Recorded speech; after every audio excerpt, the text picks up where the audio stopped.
చితిచిరు చిన్ముకురుకు ప్రతిబింబికు Brahma పరపరరూప. Hello, my name is Michael Atchison, and I'm the Executive Director of Helping India Together, or HIT for short. I'm very excited to be here with you today, sharing our vision for 2022 and beyond. I've really never been more excited about the future. Today, I'm joined here with Dr. Anish Kushman, a member of the HIT Board of Trustees, and a former director of a rural mission hospital in North India. Anish? Mike, it's a pleasure to be here with you today and to discuss with you the exciting plans that HIT has for the future. You know, I've been involved with HIT for the past 2 years, but could you share with our friends how HIT began? Sure. The birth of HIT began with an exploratory trip to India in 2007 to identify people and organizations we might partner with to help the impoverished people of rural North India. Now, a wise person we met on that trip told us that India's really not helped by hit-and-run missions. If we really wanted partners in India, we needed to commit to traveling there at least 5 consecutive years. Well, we committed to that. And after 5 years, we had developed very close partnerships with organizations and people who have become dear friends and co-workers, real brothers and sisters, people on the front lines who are investing in impoverished people to change their communities. Those partnerships are tighter now than ever before, and in 2011, we incorporated as an IRS-approved nonprofit organization. And we have not missed a trip to India in any year since then, except obviously this year, 2021, when travel was impossible due to the COVID-19 pandemic. You know, we're drawn to these partners because they're doing such great and complete and holistic work. At last year's fall brunch, we talked by video about how much closer we were drawn to our partners during the pandemic, talking, emailing, or Zoom conferencing frequently, and rushing funds to support our friends during the worst weeks of COVID's initial wave. Even with COVID becoming a global story, how the Delta variant took hold and hit India during the second wave this year was particularly shocking. That wave of illness in April and May this year hit with such devastating ferocity. Oh, you're right. And we know that the Delta variant is highly contagious, but none of the leaders in India really anticipated that deadly second COVID-19 wave caused by the Delta variant. It was completely devastating. Official government statistics place the numbers of cases at 34 million and deaths at 450,000. But most health professionals estimate that the true numbers are at least 3 times and perhaps 10 times that number. Nearly every family in India seems to have had family members sick with COVID-19, and many families suffered deaths. That's right. If you recall, in April and May of this year, news agencies ran numerous stories about the horrific onslaught of COVID-19 in India, with heartbreaking images of overtaxed crematoria, patients dying in the streets, unable to gain access to hospital care. It was truly an overwhelming crisis. Hospitals were completely unprepared to handle that surge. All of our partner hospitals were pressed into becoming COVID-19 treatment centers, but they had huge shortages of space, PPE, medicines, and most critically, a short supply of oxygen. In this second wave, there was even more urgency than the first wave. People died in a matter of days because they couldn't get immediate care. Fortunately, there was some help on the way, and I can't thank all of you more. When we sent out the word, resources from all of you flowed in very rapidly. In April and May, you donated over $110,000 to help the devastated people of India. Now, oxygen was the first priority. Our partner hospitals would send out trucks in the morning with empty oxygen tanks, only to return with enough oxygen to last the night. Realizing this was not sustainable, we and others provided funds for oxygen-generating equipment so that they would have a steady supply. We also provided funds for hospital equipment like ventilators and paramonitors, as well as medicine, PPE, renovations that would enable proper isolation of COVID-19 patients. In reality, it was very draining for our partners in India to deal with so much sickness and death and in such a short period of time. That second wave of the pandemic was like an explosion that has now left a medical, economic, and social crater. Crater is right.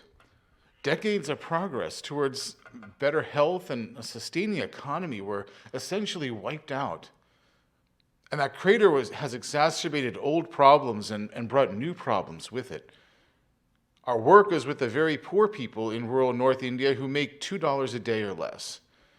The Pew Research Center published in March 2021, just 8 months ago, that the number of people in India who make less than $2 per day increased by 75 million people in the first year of the pandemic. Wow, that's huge. That's 60% of the entire world's increase in pandemic-caused poverty.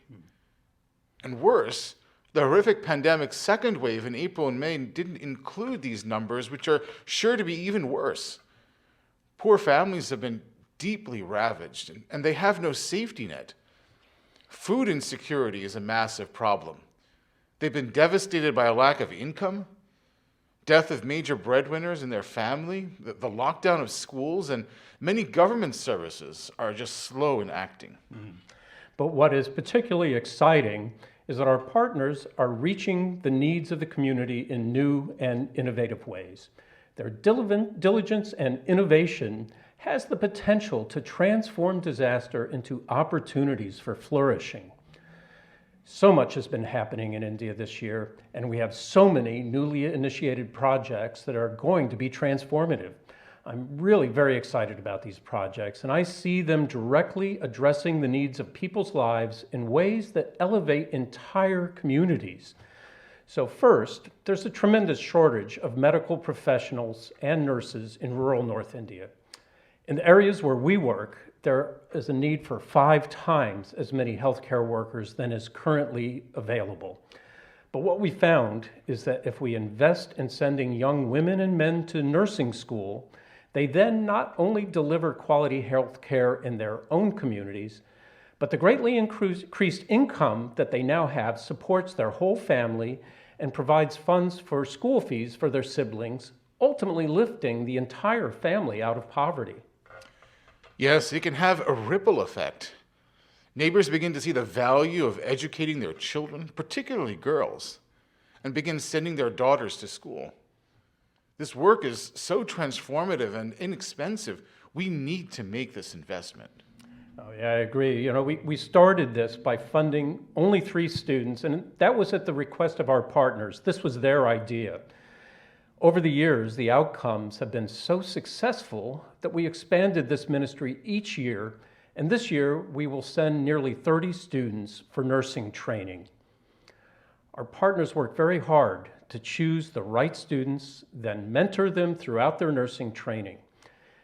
A highlight of our trips to India is to see many of the graduates of this program, and we have the joy of knowing them and watching them prosper.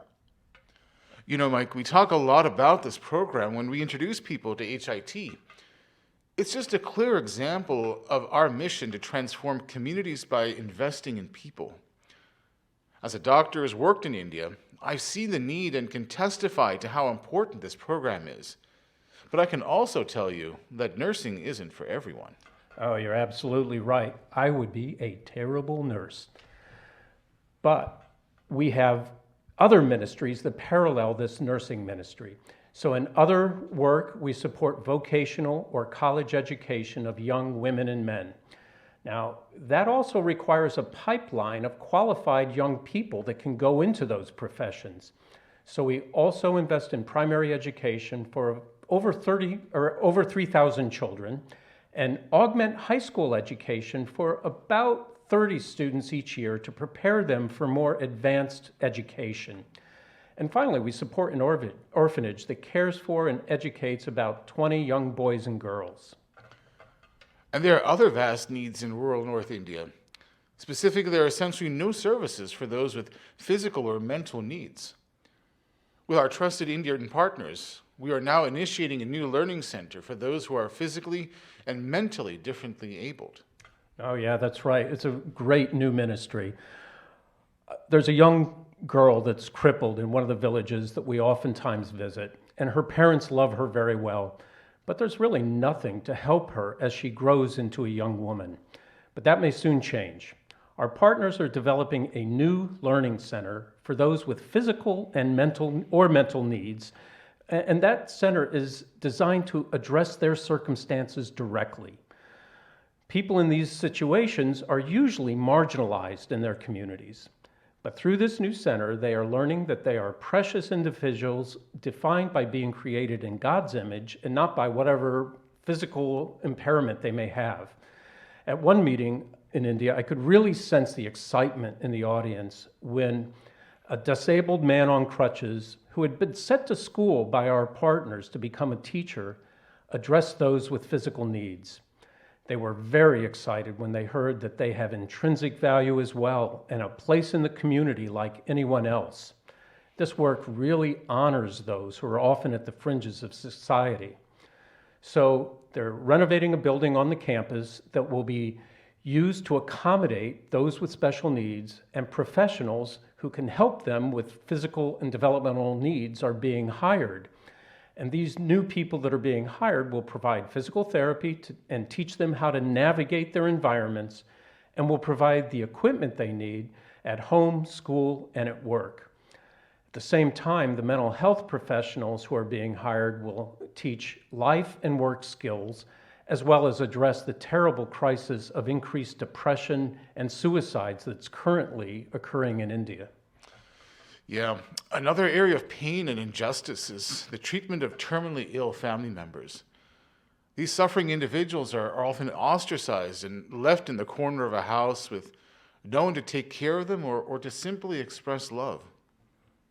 This is where our friends on the palliative care teams make such a difference by going out into the villages to visit terminally ill patients. These teams holistically address the situation.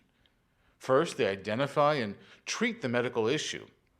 Next, they address the family that has separated themselves from their family member out of either ignorance or superstition, and teach them how to care for their loved ones. Then, they provide counseling for the family in real and practical ways about their situation.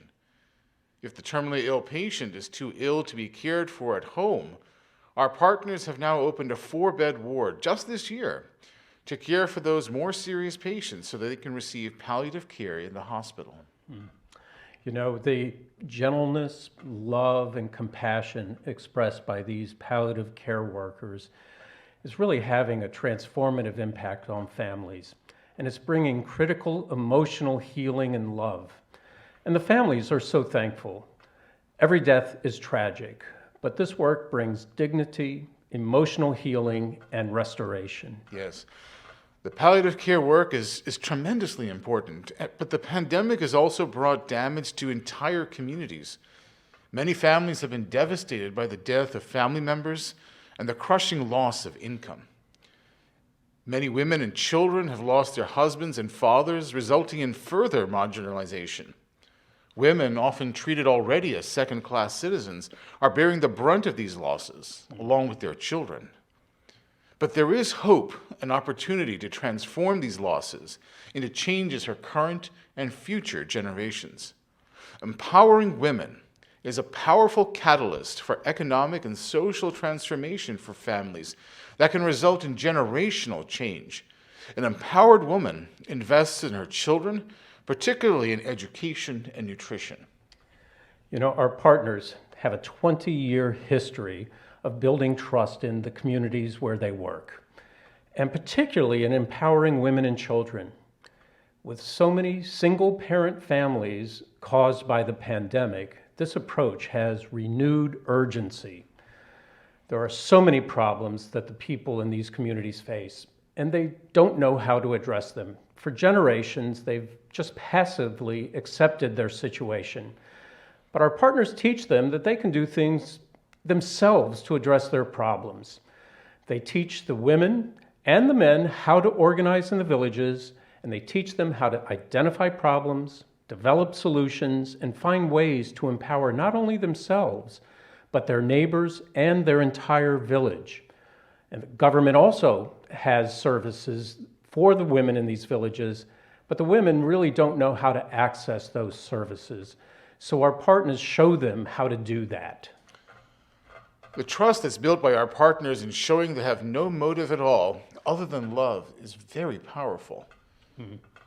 And they have trained impoverished people. Our partners have also hired them to expand the work, thus enabling people in their communities to develop and own the solutions to their problems, and to develop an attitude of love and concern for their neighbors. Now, these changes may seem small on the surface, but they're actually quite transformative. They no longer identify with fatalism and low birth position in society or with victimhood. And as the head of this initiative states, while they learn that you are for them and not trying to take advantage of them, they just melt. That's right. Now, all these new and expanded initiatives are incredibly exciting, particularly to me.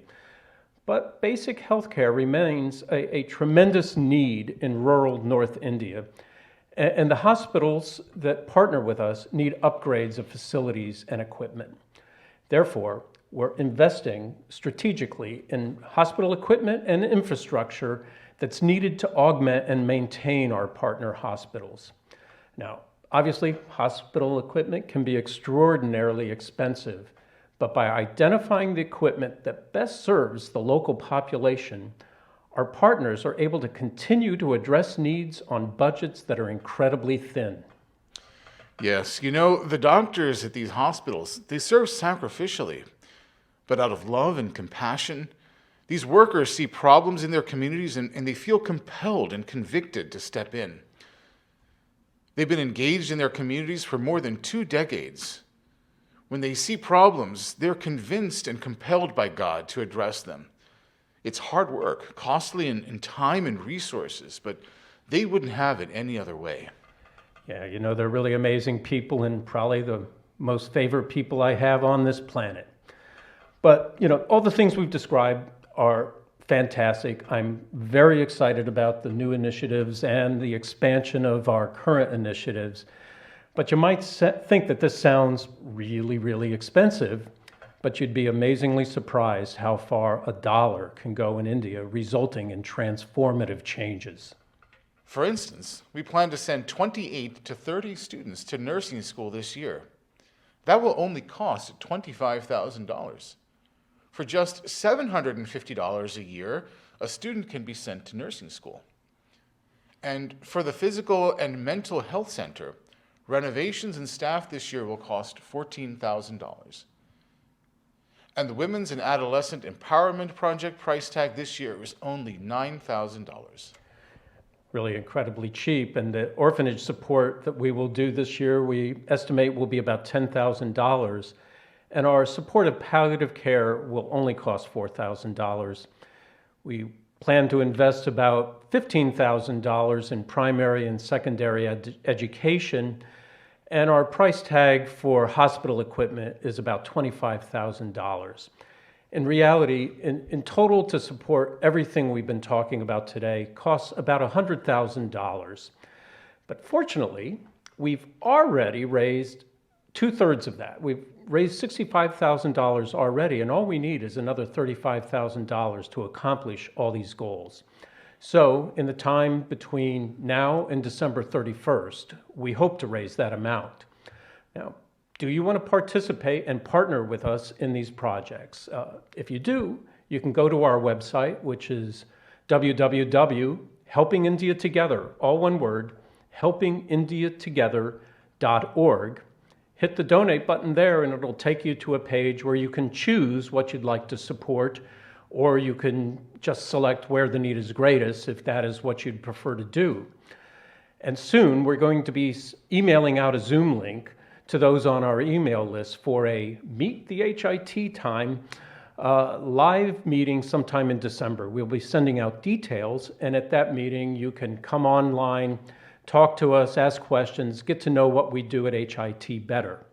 Now, if you'd like to join us at this virtual meeting, and you're not on our email list, you can use the Contact Us button on our webpage, or you can email us directly at info@helpingindiatogether.org. Again, all one word, Helping India Together. Same as our website is helpingindiatogether.org. We're so thankful that you joined us today, and we're so thankful for your partnership. You know, when we travel to India or when we're communicating with our partners, either by phone or by Zoom, they always tell us what a difference it makes to them that somebody on the other side of the world cares about them and is in partnership with them. And having been a director of a mission hospital in India, I personally can attest to how much of a blessing it is to know that there are partners around the world who pray and support us.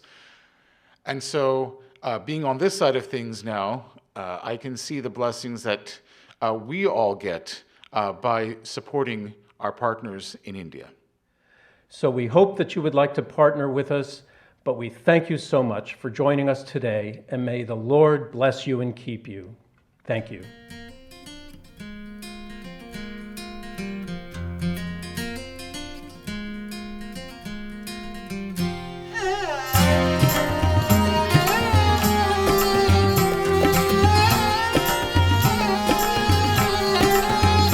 भज रे मन यीशु का नाम